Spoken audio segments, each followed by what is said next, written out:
All right, hey family, uh, you have enjoyed so far four of the core values, and I'm going to share with you the fifth one, which many people would, including myself early on, are just like, I don't get leverage. And even when we started Gorilla, we said, you know what, we're not even going to honor the word leverage or the core value of leverage because we don't get it. So this one is going to be a core value that is more of a concept than it is an actual thing where you can create a plan to change. So let's go at it and let me see if I can do this in a way that helps you begin to see what this core value of leverage is. So I have a couple of analogies that I want to share with you.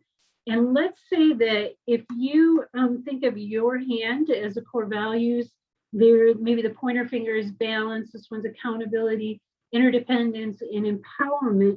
Um, with regards to the leverage, we're going to think of our thumb as yeah, the fifth or the lever. So it's the important part that brings it all together. So take a piece of paper in front of you and try, without using your thumb, try to pick up that piece of paper. And like mine right now, I have this thick paper right here, and I'm trying to do it, and it can be done, but it's not easy, right? So thinking through this analogy, the thumb is a lever that enables you to have access with the other core values. Leverage is what pulls it all together and enables you to apply the other values and skills effectively. You need to decide what applications will make the greatest difference and grab hold of these opportunities firmly. You cannot possibly grab hold of every opportunity. A small amount of action applied in the right place will make a huge impact. So sometimes when we talk about leverage, we talk about it's less about working harder and it's more about working smarter. So another idea is obviously when I say the word lever, I think we can all picture what that is, or as well pulleys. And if you're not super familiar with them, there's some cool videos on YouTube to help you be able to see that. But again, it's less about working harder, more about working smarter. Here's another analogy. It's called the master mechanic. So here's a story of a well-known manufacturer who had a machine that went down and no one could figure out how to fix it. They called in a master mechanic to take a look at it since their own mechanics could not figure it out. He looked it over and began to tap on one particular spot for what seemed like forever, the same spot over and over and over again. After about 15 minutes, he told the worker to fire up the engine, and it worked, or the machine, and it worked. Later, the CEO received the bill in the mail, $3,000 for 15 minutes of tapping on one spot. He called the master mechanic to talk it over, and the master mechanic said, "Hey, no problem. I'll adjust the bill and send you a new one." The new one was itemized, was an itemized list of what he had done. It said $10 for 15 minutes of tapping, $2,990 for finding the right place to tap. That's leverage. Leverage, again, is about working harder and living smarter. Or less about, is not about working harder, but it's about living smarter. So that's kind of what this is all about with regards to this one. So what I want you to do, if I can get this PowerPoint to change, there we go, is I want you to think back to January 1st. And maybe you don't anymore, but many people come up with New Year's resolutions, right? But how many of us do we not follow through on them? So what I want you to do is think about atypical, whether typical in general for the world, or even more specifically for you. Think of one New Year's resolution that you actually kept and were able to accomplish. Think of one that you worked at for a little bit and then fell short. Now think of one you gave up on in less than a week. So a couple questions with regards to that. What was the difference about the resolutions? Why did you keep one and not the other? Oftentimes with us, it boils down to commitment, not just about working harder. We have the desire, but we just don't have the commitment to pull it off. So we're actually going to spend a little bit more time with this when we meet up at the workshop and we talk about healthy change. but for now, just something to think through. So a couple scripture that I would like for you to look at. I'm going to have you read Matthew 19, verses 16 to 24. Read it to yourself. You can put me on pause. Read it to yourself. And I want you to think about, what does this passage have to say about leverage and what gets in the way of leveraging for change? So go ahead and put me on hold and read Matthew 19, verses 16 to 24. We'll do Luke 19 in a minute. But again, read Matthew 19, verses 16 to 24, and just record the answer to the questions. What does this passage have to say about leverage, and what gets in the way of leveraging for change? So go ahead and do that.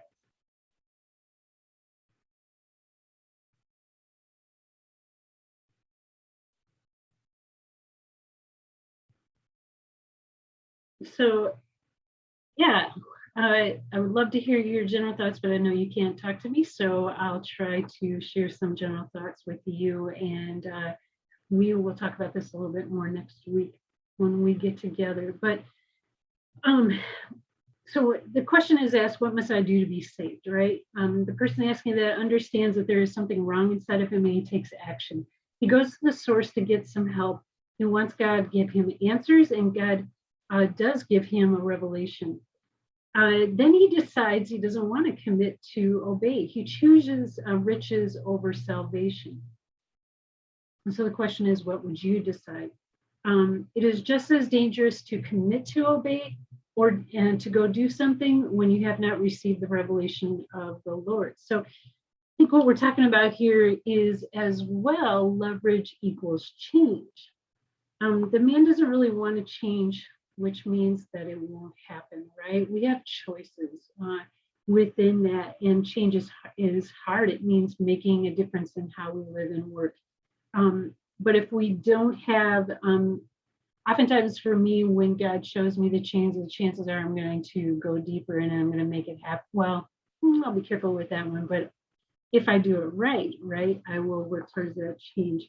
But think of leverage as change. Then I want you to go through Luke 19, verses 11 through 27. And same kind of idea. What does this passage have to say about leverage? And then what gets in the way of leveraging for change? So go ahead and read that, and put me a pause, read that, and then press play when you are ready again.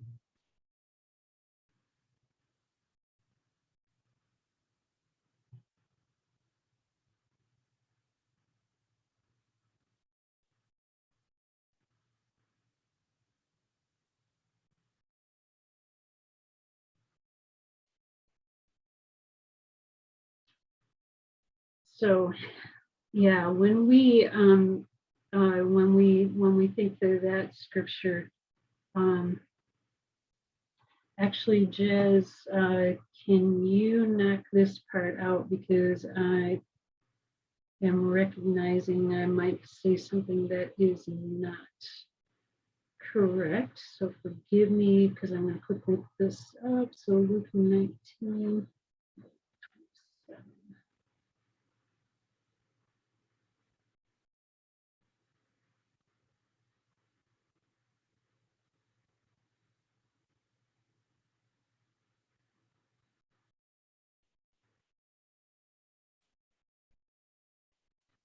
Okay, you can, Jazz, you can start that up again.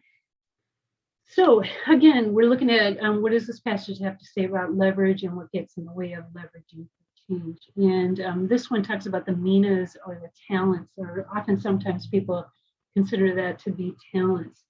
The reality is we have choices in using them or not using them, as we see in the story. And with that piece of it, it all comes back down again to choices and to a desire for leverage and change. So are we willing to grow and change and use our talents, as it's in here, for the highest impact, or will we just hide them?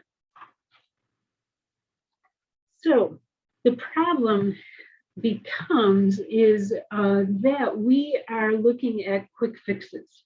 We live in a world where quick fixes is our way of being, right?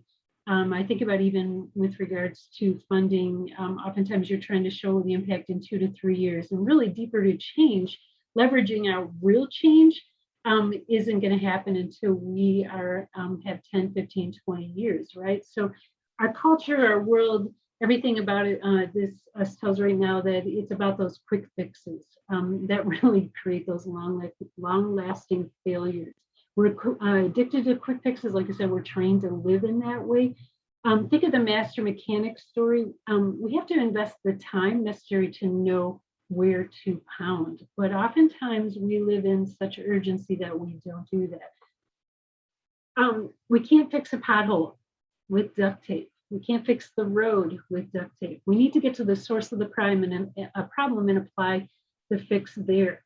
This involves capacity building, insight, and discernment. It takes time. Actually, it takes a lot of time. It can't be done in a day or a week. It's a process, though, of good investment. So how do we move from this place of short-term fixes, quick fixes, which even, again, we've been trained to live this way, and sometimes our system structures keep us from living this way, but how do we begin to look at true community transformation and move into that space to live there? And if you think about even the hand in the sense of the 5 core values, we can't do long-term work without balance. We can't do it without accountability. When we begin to see the value of kingdom and do interdependent living, and when we begin to empower people around us, that's where the leverage happens. That's where we pound on those spaces. That's where the change will happen. And that's the solution. So it's building capacity for a long-lasting success. There aren't any quick fixes. And as well, we need to be leaders who begin to stop looking at events in isolation to the bigger movement. We need to be big picture thinkers. So the process and tools that include taking small actions that have a big effects. We must learn to work, again, smarter and not harder.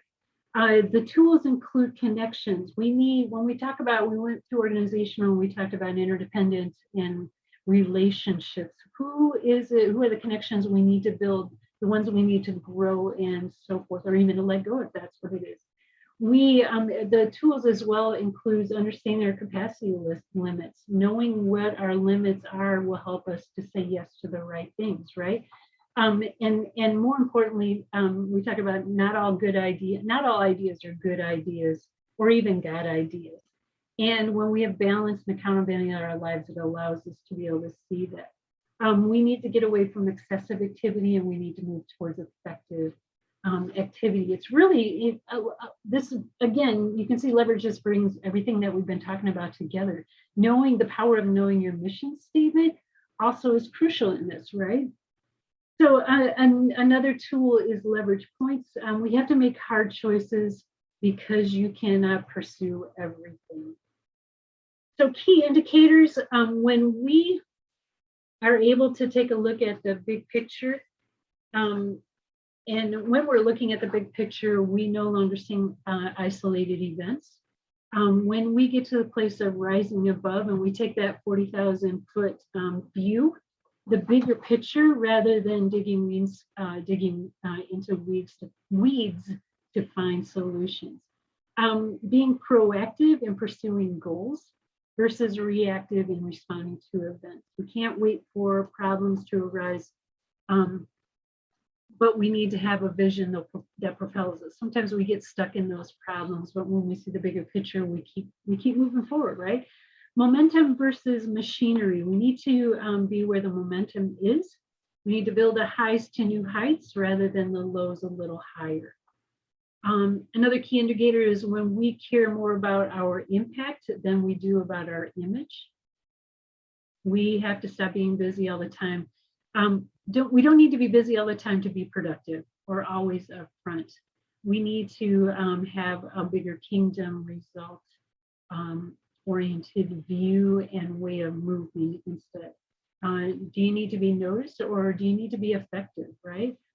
And then energy versus entropy, which I always look up as the breakdown or disorganization of any system. You can start something and get it going, but eventually it will slow down.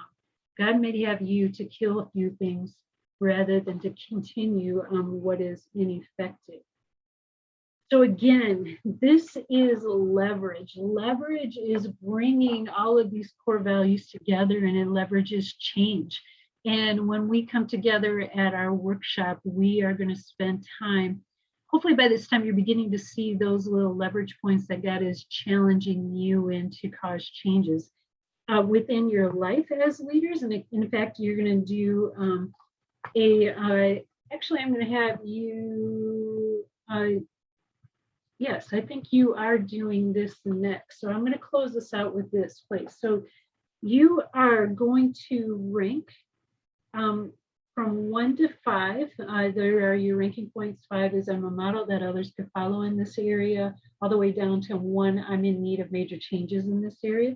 And what I'd like for you to do is go through each core value, rank yourself. How are you doing balance-wise? How are you doing accountability?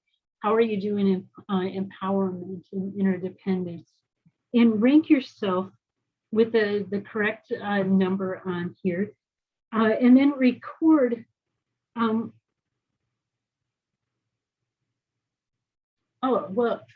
Sorry. Then, so you're going to rank yourself on how you're doing, and then I want you to record how, if we were to talk to someone important in your life, how would they rank you? And even this is a space for your mentor to be a part of this conversation with you. But so rank yourself, rank how, or even ask another person who's important to you how they would rank you, or how you think that they would rank you. And then I want you to think through what are some of the surprises that come to you when you think about that. And where are the changes? What are those small leveraging changes that need to start happening for you to get to that space of living out your purpose, living out leadership that causes real deep-rooted change? So again, you're going to talk this through with your mentor as well, but I want you to start thinking about it and recording that, journaling about that right now. So we will, that is it for leverage. Again, it's a concept, but it's more in the space of bringing everything together. And we're not asking you to change your whole life. We're asking you to look at those leveraging spaces that God will use for the big change. So yeah, have fun with this exercise. Be real with yourself and ask people to be real with you. So we'll see you in at our 4-hour workshop coming up soon. Have a great one.